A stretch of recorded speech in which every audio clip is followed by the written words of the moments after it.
Welcome back, everybody, to the Gen Extra podcast. My name is Seamus McNasty. With me, as always, is Bacon. Tonight, we're going to discuss one of the Gen Extra podcast favorite movies of all times, and that is Purple Rain, 1984, right after this. What you're about to experience is the Gen Extra podcast. With your host, Seamus McNasty and Uncle Bacon. And we're back. No, I'm kind of getting tired of introducing this guy. I mean, wait, we coming back just like that? Me fucking off?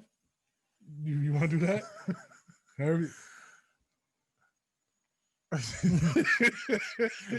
It's another one of those nights on the Gen Extra podcast. All right, like I said, this is one of our favorite movies of all time, 1984, Purple Rain, starring Prince. Purple Rain? Did I interrupt you? I'm sorry. Do it over. I'm sorry. I apologize. I'll stop. Like I said before the open, one of our favorite movies, Purple Rain from 1984. We're going to discuss it in detail. Best we can. But we're not going to do it alone. We don't ever do it alone. Unless it's a top five. And we just randomly do one alone. We're going to do it with Joey. Who else we going to do it with? What's up, Joe? What up, Joe? Hi, guys. What's happening? Oh, you know. You've been taking some Xannies over there, Joe? I wish. Are you Winnie the Pooh in it today, Joe? Not today. Today? No? No, it's cooling off a little bit. So what was it there today? I think I got up to like 86 degrees today. It's cooling off. Jeez. You want to talk about cooling off? It's like 35 degrees right here. I think it's actually snowing right now. For real? It was snowing earlier. Yeah. See, I don't miss that at all. I don't miss it at all. Like tonight, it's going down into the 60s. Yeah. And then, oh boy, that's my type good of sleeping weather right down here. Mm-hmm. It's all about the humidity down here. If the humidity is below a certain point, it feels like paradise. Yeah. You know, yesterday was absolutely gorgeous. So yeah, we went down there. Me and the family went down there and several years ago, and I think it was probably September. And I was praying for death. Yeah, I was just like, someone just kill me. I'm like, I can't take this. Just shoot me. Yeah, that makes sense. September's right about the time where we are like, okay, enough. Yeah, enough. September here for heat is like February there for cold. Like, look, man, I can't do it anymore. It needs to change. Yeah. And if it doesn't, people are gonna die. Some serious problems going on. That's what's wrong with Florida now. Yeah. That and manatees. Hey, you know, it's the plight of the manatee is great. So it was Halloween just the other day. Did you guys go out on trick-or-treating there, Joe?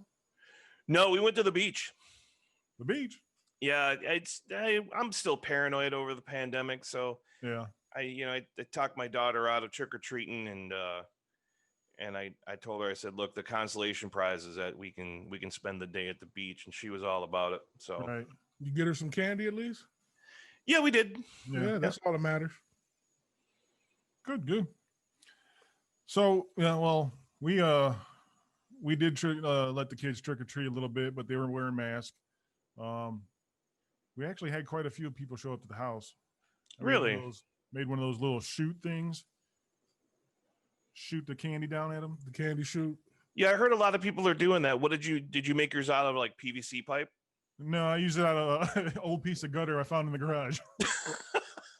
Terrible. It was filthy, but I'm sure it's clean after shooting all that damn candy. You didn't even clean it out? I didn't clean it out. Around here at the Gen Extra podcast. Oh, man. Call that African ingenuity.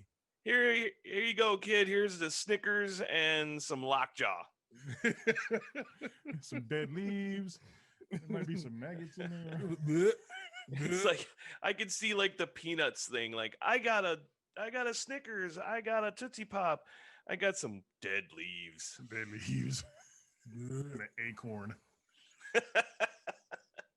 I got a squirrel carcass. Oh, geez.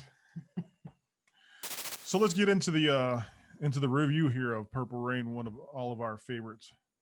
You know, I've got my own personal top 10 list. Yeah. And this movie Of is all-time movies? of all time. Because you know it's very hard with as much stuff as we've watched over the years to, you know, put movies together. This is one of those movies that is in my top 10 favorite of all times. What else is on that list? What is Purple Rain in the company of? The Last Dragon. Probably A Christmas Story. You know, I've never seen that movie. What? Not one time. No, not one time. You know we're gonna have to review it for Christmas. Yeah, you know that's coming up. Oh man, I don't know. All right, Keep your eye out, kid. Yeah. Yeah, you're gonna have to watch that movie. Yeah. What else? The wife won't let me do the podcast Christmas reviews without doing that movie. for real. Yeah, she loves Christmas. See, there's a stigma on that movie in this house. Why is that? My wife's ex-husband would watch the 24 hours of A Christmas Story, and she. You hear it? Do you hear her screaming in the background? You can hear in the background screaming, "Oh God, no!" So that's something I'm gonna have to watch like alone. Yeah. Yeah. I mean, I'm sure it'll be all right if we talk about it because I'm gonna talk mad shit about that movie. I just know it. Probably. I still hear her in the background. She's still sounding off. Fuck that movie. Yeah, so my earliest memories of Purple Rain, and I've told Bacon this before, I think. I remember going to the drive-in with my babysitter and her older sister and her boyfriend to see Purple Rain. I seem to remember this story. Do you? This story sounds familiar, unless you've done this more than once. It's been more than once. It wasn't at the drive-in, but it was. Didn't you like baby sister and her sister? Didn't you hook up with your babysitter at one point? We're not. No. No. All right. That will be edited, folks. Maybe that was somebody else. That was too late. It's getting edited. I have strong memories of this too, so I'm gonna reveal something that in 2020 is extremely embarrassing, but I put my name on a waiting list for the VHS copy of this movie. And I paid $150 for the VHS copy. You got robbed. And then back then that's how much VHS cost. You guys remember? I don't know if you remember that, but yeah, I do. So then my sisters and I had like a screening, at my sister's house, and one of my sister's boyfriends was there, and he was, kind of a macho man, and Prince is driving around on his purple motorcycle, and I mean, I was a huge fan. Yeah, completely like just enamored by Prince and his music. And I remember my sister's boyfriend saying, "If I saw that driving around, I'd run him over with my truck." I'm like, well, I didn't talk to that guy for a while. Like, you don't talk about Prince like that, right? He's a legend. He's a legend. Oh, jeez. I did find out something also about myself. I cannot stand Apollonia Cotero whatsoever. Like, everything about this movie was absolutely astounding, beautiful. I'm as many adjectives as I can find, but I cannot stand Apollonia. Not even the 80 cities. If you told me that Apollonia, I knew you were going to bring that up. By the way, I was going to talk about that. James is going to give this, like, if he would give it 3, he would give it 4 instead because there was nudity. Oh yeah. But if you had told me that Apollonia couldn't speak English and she did her lines phonetically, I wouldn't be surprised at all. Because it was so robotic. And you, what what do you dream about? It's like, oh God, Yeah, the acting wasn't great. Because you know what? The acting all around wasn't great. No, I mean, okay, I'll give you that. I'll give you that. But you gotta you know you suck really bad when you stand out when the acting is not great. Yeah. It's kind of like, I don't know, it's kind of like Shabba-Doo in Breaking'. You know, he's so bad that he out bad acts Lucinda Dickey, which is really hard to do. Right. So Apollonia being bad around a bunch of people who have never acted before that's I mean. Well, she wasn't really acting back then, was she? Prince found her in some movie where I can't remember exactly what happened in the movie. Like, she seduced a German priest or some shit. I don't know what it was. And he was looking for somebody to replace Vanity, because Vanity was supposed to be, and I would have, maybe that's the problem I have, is because I loved Vanity so much. Yeah. And to find out later on in life that Vanity was supposed to play the female lead. Yeah. Was kind of upsetting. It just made it worse that Apollonia is just awful. Mm-hmm. She's beautiful. Mm-hmm. I'll give her that, but that's not enough. Well, Joe, we've got a lot to unpack here. Oh my God, with this movie. Yeah. We got a lot to unpack here. Yeah. I don't even have other than just bashing Apollonia as you're doing right now. Let's talk about this movie a little more, man. All right. Let's get into it. After rewatching this movie, I found I have a new respect for Morris Day.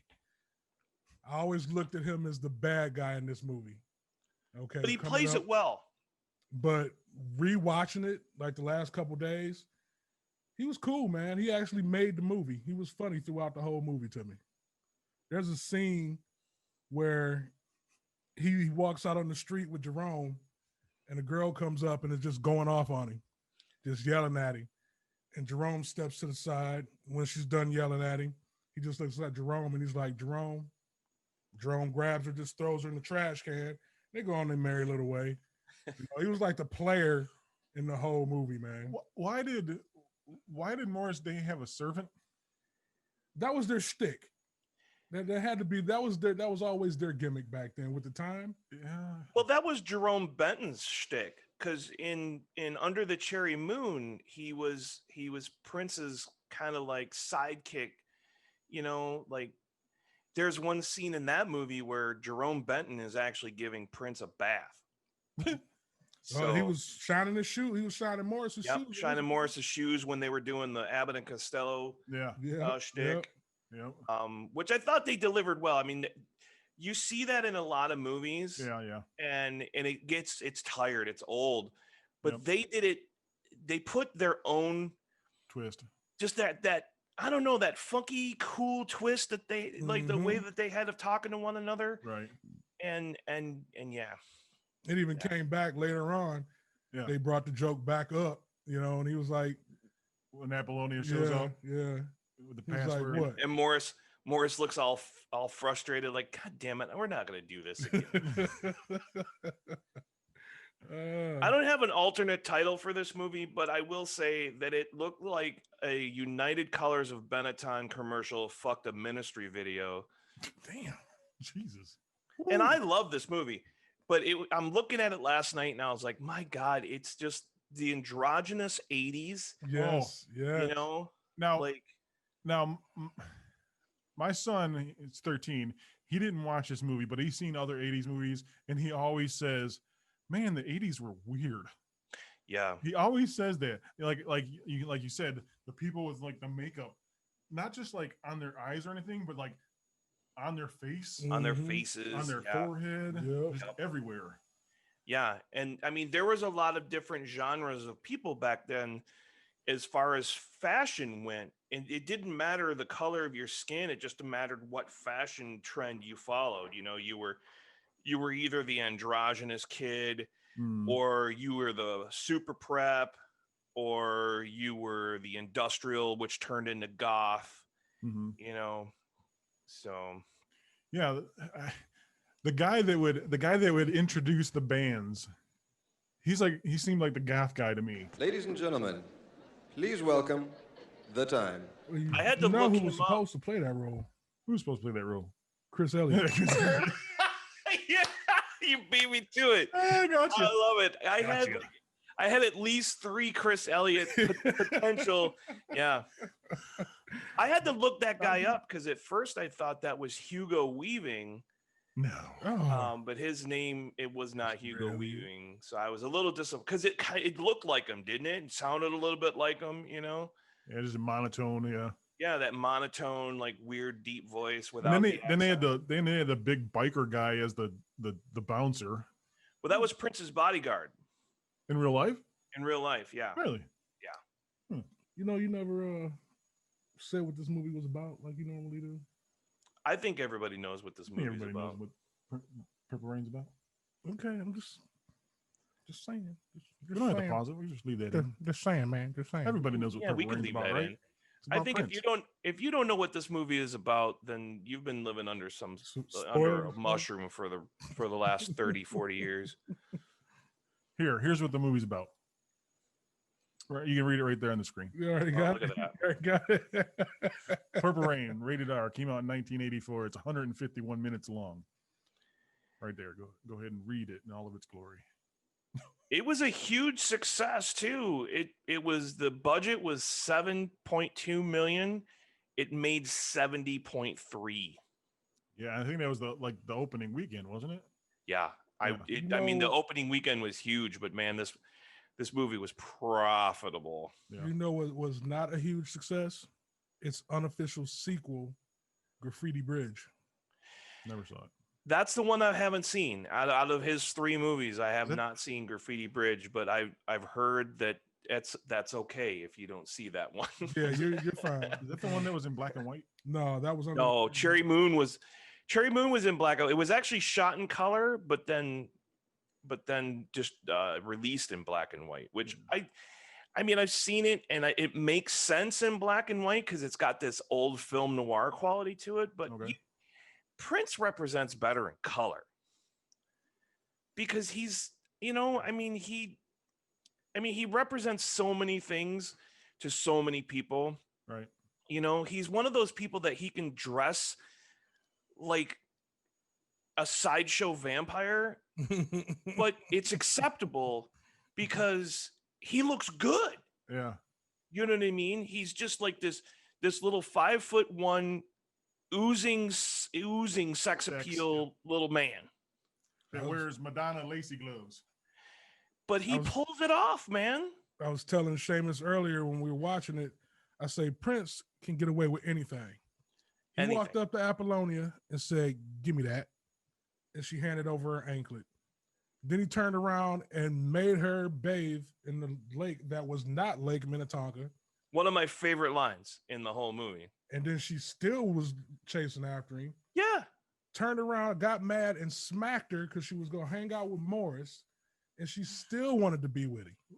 One of my favorite lines was when Morris Day says to Apollonia, she goes, "Your lips would make a lollipop too happy." My favorite all-time line in the movie is after Wendy goes off on Prince. Yeah.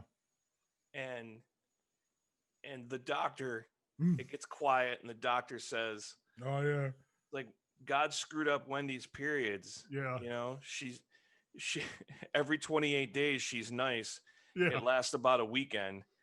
And I was like, oh man, every time I hear that line, and I've heard it, you know, obviously since 1984, but I know I know people that fit that bill. I was married to one. Yeah, it's an interesting line and it fits. You know, Joe, I love this whole soundtrack for this movie. It's a perfect album. There is not one song that I will skip. This will be one of my top 5 albums of all time. Agreed. There's one song in particular though that sticks out for me, and it's "Darling Nikki." This song actually started the whole parental advisory label getting put on. It was like one of the top songs back, was it 84, 85? Yeah.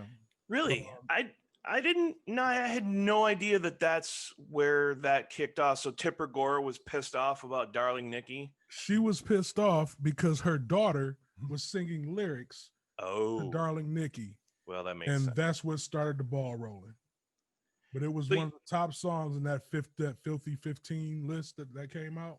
Yeah, there's a list. There's a list of 15 songs. What's on that list? Just name off a couple. Well, Darling Nikki. You got at the top of the list. At the top of the list, Sugar Walls by Sheena Easton, which was a Prince song. Which was also written by Prince. Sugar Walls. What would that? What's a sugar wall? Oh, stop being so naive. I can tell you, but you probably have to edit it. Proceed. Yeah. We've got. James, if you don't know, I'm ashamed to know you. We've got. There's a song by Vanity called "Strap on Your Robbie Baby." Yeah, another song written by Prince. Yes, I'm sure it was. Yeah. There's a song from Twisted Sister. We're Not Gonna Take It. Yeah. You've got what else you want? Well, D. Snyder was the lead defendant. Do you guys remember this? Yes, I don't remember it partially, but I can. So I watched after school. I would come home, I would turn the television on, and I would watch these hearings every single day. And it was D. Snyder and Frank Zappa. Yeah. Was it? Yeah, wasn't and he they were in front of Congress? It was a congressional hearing, and that bitch Tipper Gore wanted to destroy our music. Right. And it was the all-time mother of backfires, because what happened was, and D. Snyder in interviews has actually thanked Tipper Gore, because what happened once they put that parental advisory on an album or a tape or ultimately on CDs, that just made kids want it that much more. Like, I gotta have this, right, because this label says that I cannot. That's exactly how it works. And they got to the point where like kids were like hanging out outside of record stores trying to get the adults to buy them for them. Yeah, exactly. just like beer back in the day. Would you buy this album for me, man? Yeah. I mean, there was a lot of weird shit going on back in the early or late 80s. Like they outlawed model glue without an adult. Yeah, because kids were. You ever try to huff that stuff, Joe? And, no, I was one of those kids who made models. And the non-sniffable glue that they sold did not hold your model together whatsoever. But yeah, Darling Nikki kicked it off, man. I mean, it's a nasty song. I mean, it's graphic. It's graphic. I'll give you that. My two favorites in the movie are The Beautiful Ones. Yes. And Computer Blue. Yes. Only because of that opening, Is the water warm enough? Yes, Lisa.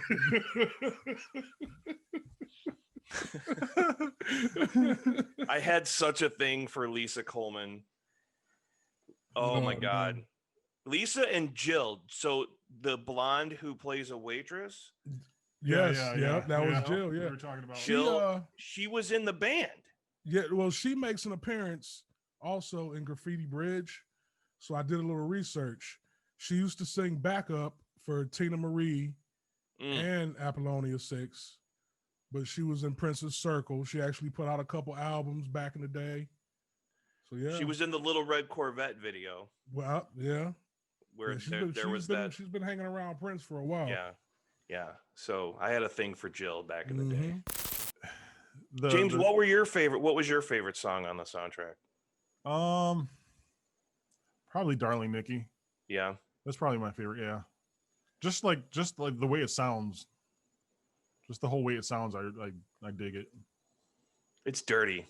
It's dirty. It's dirty. Not only in the lyrics. And if you don't know it, it catches you off guard. You're like, yeah. Like the first, I watched it several months ago, and I probably hadn't seen it since I was little. and I'm watching it and I'm actually paying attention to it and like understanding the lyrics and stuff like that. And he starts singing. I'm like, oh, I understood that song a long time ago. I'm like, wait a minute, what the hell is he talking about? A long time ago. I knew about that one. I just never really paid attention when I was little. Take Me With You was playing during the scene when she first gets on the bike. Yeah. I like that song. I mean, of course, there really isn't. I mean, there isn't a bad song on the sound. It is a perfect album. It is. Well, it is. It's only on the album. It's only the Prince songs, isn't it? Yes. It's only the Revolution songs. There's like any of the other people playing music in the movie aren't even on the soundtrack. Nope. Any songs? No, they're not on that soundtrack. But they all had their own. Well, their own. But Prince wrote them all albums. Yes, he did. Yes, he did.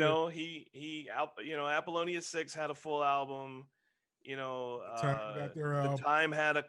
He wrote as Jamie Starr. He wrote their songs until there was so much creative differences between Prince and Morris Day that Morris Day was like, no, we're gonna break away, and of course, the Time just took a nosedive.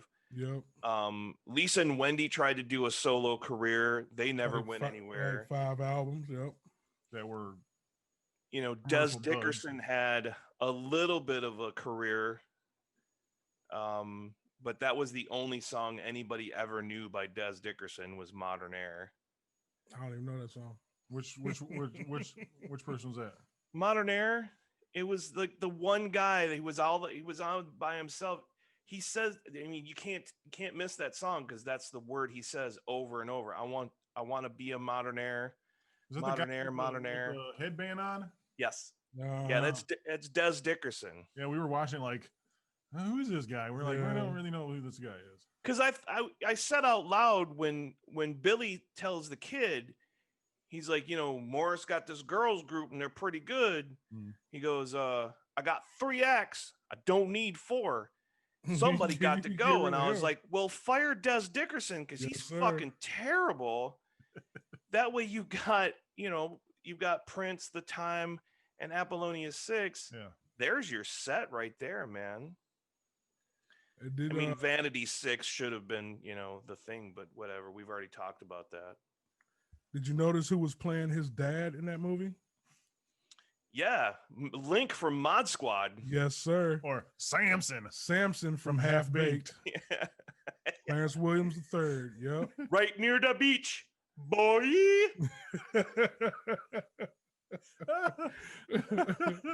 Yes, sir. We're gonna have to do that one maybe. Half Baked. Oh, I will. Yeah. Oh my God.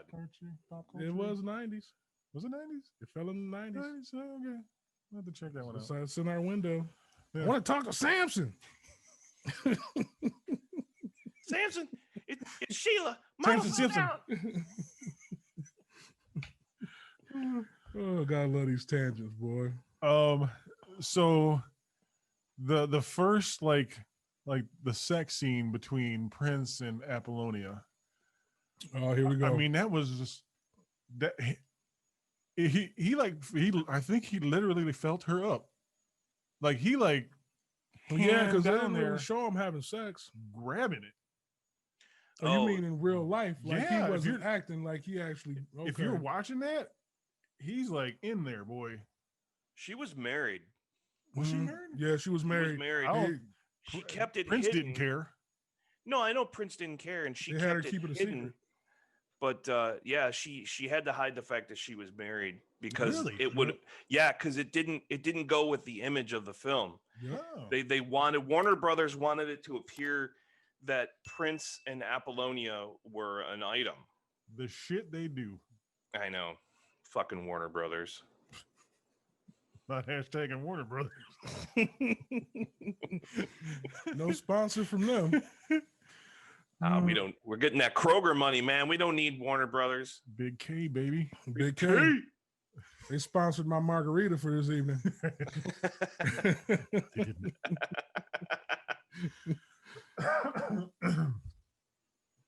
So there was one other sex scene in this movie.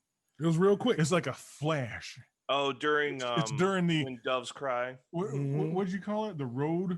It's quoted in IMDb as the Ride of Rage. The Ride of Rage montage, which should have been just I'm going through some shit montage. Yeah. Because they show like a flash of him getting it on in a barn. I'm like, when the hell did they fuck in the barn? I didn't see any barn It fucking. was just they didn't have to show that. It just happened. You didn't have to see it. Well, there was that was originally supposed to be the whole love scene was in that barn, but they scrapped it. Oh. Yeah. And I want to say, if I remember correctly, which I may not, that the music video for When Doves Cry was partially shot in a barn. Wrong. Maybe not. I don't know. I don't think so. I don't know. I'll have to look it up. I say a lot of shit on this podcast that turns out to be not true. Cocaine is a hell of a drug. Like Chris Elliott supposed to be in a part of No, that's on purpose. No, I'm talking about Chris Elliott's on purpose. Chris Elliott's on purpose.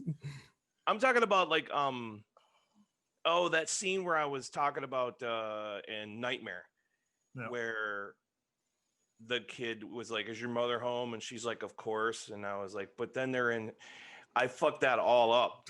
I know. I know. And as you're saying it, I'm like, I don't think that's what happened, but I'm not gonna interrupt him. None of that is correct. And like, you should go back and do like an editorial. Yeah. Yeah. She said all that sarcastically. And then they went to the bone zone in her mom's room. Because Nancy was saying they were in her room. No, Nancy was in her room. Because of the cross on the wall. Yeah. This is getting edited. No, we're leaving in. Our audience is used to it already. It's a correction. What I had to correct 23 myself. subscribers. We got 23, 24 subscribers. No, we got like 31 subscribers now. Oh, we getting up there, man. I was gonna say I don't want to disappoint our fan. One day we'll be at 50. Singular. Wink, wink. So, do you guys remember the scene where we've already kind of talked about Darling Nikki, but when they keep showing back to Apolloina sitting in the crowd and she's crying because evidently she must somehow associate herself with the song. Yep. Behind her, the guy that's sitting behind her, Chris a Elliott? young Denzel Washington. Bullshit. You're full of shit. I'm not zooming into that guy. You know, I think it was. Joe. It was. No, it wasn't. Are you sure? You weren't looking. I know who he's talking about. You know exactly who I'm talking about. Yeah. They had to get Denzel because Chris Elliott wasn't available. Stop it. Take my little baby hand. They had to be like uncomfortable for Morris Day just sitting there through that song. Well, he was high as fuck throughout the whole. Yes, he was. Yeah, that's what Bacon was saying. Yeah, he didn't care. Yeah, he didn't give a shit. Bacon was saying they had to like drag him to set half the time. He was messed up most of the movie. Yeah, he was addicted. By the time the movie came out, by the time it premiered, Prince and Morris weren't even on speaking terms. Yeah, that doesn't surprise me at all. Like I said earlier, Morris Day tried to. He argued enough to where they split. Prince stopped writing their music. They started writing their own music, and it was like, like just crash and burn. They just you showed me, what was it? Was it Ice Cream Castles? Ice Cream Castles. That was during Prince. Was it? That was. I want to say that Prince wrote most of the music, if not all the music on that. I wasn't feeling that at all. And then the album directly after Ice Cream Castles was, I think, theirs. Again, I'm going to get corrected on this because there's so many people out there that know more about this than I do. Mm-hmm. But I know that there was a breakage. And once the Time started writing their own music, they couldn't do it. That's what other than the Bangles, most of his spin-off acts, Bangles and Sinead O'Connor were the two I think that made it on their own with Now, their own music. I mean, they were out. They just like performed some songs that Prince. There was a lot of his songs. Prince didn't like. He didn't know. introduce He the only Bangles, wrote. right? Well, he only wrote Manic Monday for the Bangles. Okay, yeah. And I think Sinead O'Connor. I don't think he wrote Nothing Compares to You I think for he her. did. But I know that she obviously she recorded it and made it huge. But that was on one of his albums too. Yeah. Yeah, But with sometime last year they dropped the album, like in June or July, with basically a lot of the songs that he's written for other people that have performed them. But on this album, he was performing them. It's a brilliant album. For all of our subscribers, if you haven't listened to it, I highly recommend you go out. Highly recommended. Yeah, Spotify that shit because it's awesome. Google it. It's worth a Google. It's loosely based on Prince's life. Yeah, and as well as Vanity, because that was Vanity. Apollonia's character was based loosely on Vanity's life growing up as well. I think it's hard to find trivia on this and explanations about why Vanity left, but I think if she probably wanted to go do The Last Dragon. Maybe somebody. Barry Gordy paid her some more money. I saw on one forum somebody's like that he didn't offer her enough money, which is like, all right, whatever. Barry Gordy did. Yeah. Did Barry Gordy do Last Dragon? Yeah. Oh yeah. Yeah. Oh, really? He produced that movie. Yeah. We'll be talking about that in January, sir. Yeah. Is Rockwell in it? No. This is his nephew, right? No, yeah. Rockwell was his nephew. Yeah. Michael Jackson is doing backup singing in some of the songs in the movie, though. Is he really? No. Okay. No. I've never seen it. Chris Elliott singing. Chris Elliott plays the tambourine. He plays it well. So good. The trivia on that tambourine is that every time Prince threw a tambourine in the crowd, he was throwing it to Chris Elliott.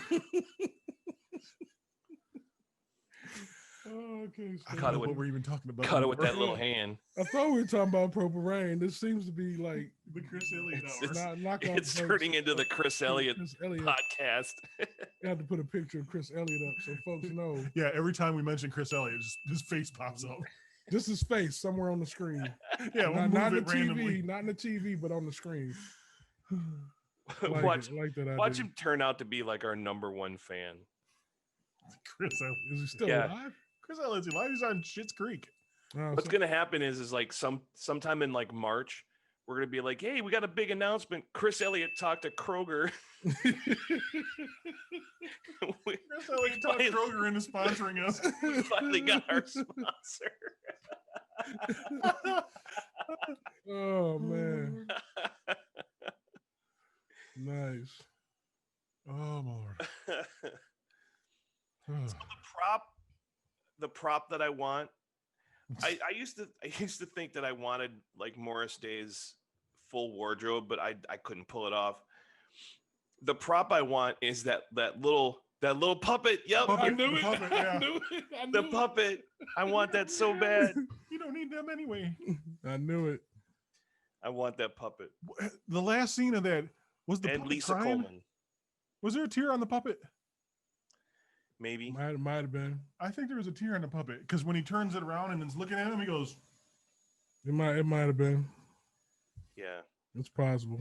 Do you think that he did like the ventriloquism in that? No, they dubbed that in after. He didn't move his mouth at all. So no, they dubbed that after. Maybe so that you think that was an ADR? Because I was like, man, he missed his calling. It's like you could play guitar really well, but you're really good at this ventriloquism thing, and that's really hot right now. So I think it's about time we should just go ahead and rate this one. What do you think? I'm down. I'm ready. You ready? I'm ready. Ready? Ready. Who wants to go first? Someone else can go first. I want to go last. I'll go first. I told you already. You keep this simple for me. No, hey, Dude, listen, you do your thing, Joe. I'm gonna do my thing because after I feel like I have a reputation to uphold. I don't want to disappoint anybody Because of the one comment we got. because of that comment. So I can be better, Okay. and I'm gonna be better. That's So what I'm talking about. I'll try to accommodate you. prepare yourself. I'm gonna give it 5 strips of bacon, man. It's one of my all-time top 10 favorite movies. One of my top 5 soundtracks. If I was categorizing soundtracks for a movie, there's an idea for a topic. Movie soundtracks? Movie soundtracks. That'd be a good one. Can't play any of it. Can't play any of it, but We'll just sing a couple. I'm not singing anything. But yeah, 5 strips of bacon. What about you? I'll give it 4 Lucky Charm, 4-leaf clovers. I think it's just the whole nostalgia thing for me because Probably. I remember where I was and I'm went to the movies, the drive-in, and saw it. I'm kind of a big Prince fan, so Yeah. it's not just Purple Rain that does it for me. You know, it's a lot of his other music too. So, what about you, Joe? What do you got, Joe? What do you want to rate this movie? So I'm gonna give this one Prince guitar, the white Prince guitar, The one that sprays the purple water. 2 yellow Cadillac limousines, a Wendy, a Lisa, and a bonus Prince symbol. How do you 5 isn't enough. put this on the screen? 5 isn't enough. I don't care how you fit it. Wait, was that 6? That's Yeah, 6 that's because what the bonus 5's not was. enough. That's what the bonus That's was. what I said. It's a bonus Prince symbol because I can't fit this Hold on, Joe. the screen. I'm gonna need you to say that one more time, Joe. all right, you're gonna write it down. All right. That white guitar, the white Prince guitar, you know, the most famous guitar ever. 2 yellow Cadillac limousines. Yellow? Yeah, because that's what Morris Morris. did one? That's what Morris wrote in. A Wendy, a Lisa, and a bonus purple Prince symbol. It's got to be Ladies and gentlemen, purple. This is Joey Forearms' last podcast with us.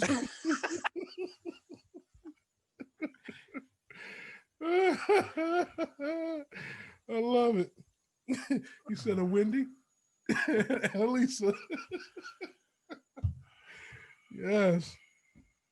You should not have a problem finding any of this. Lisa, if you're out there, Well, you know her and Wendy were actually together. I don't care. No, just checking. Just checking. Bring her. I don't know if they're still together. But I know they were together. Well, folks, I think that's it for the I'm still thinking about the damn I race. think I broke Seamus. See, I told you, man. I told you I had to step up my game this one. I love it. I love it. I know I know Thanks, Melanie. I know our one fan will appreciate it also. I think that's it for this episode of the Gen Extra Podcast. What are we doing next? Subscribe, like, and hit the bell. What are we doing next? What are we doing next? Stay tuned to social media to find out what we're doing next, folks. Ooh. Look at that. If you really want to know, start following us. Oh, yeah. You still haven't figured that out yet, have you? The graphic's not even up there anymore. I'm still telling them what to do. Here, I'll do this. There we go. That's just wrong. That covers everything. That's just wrong.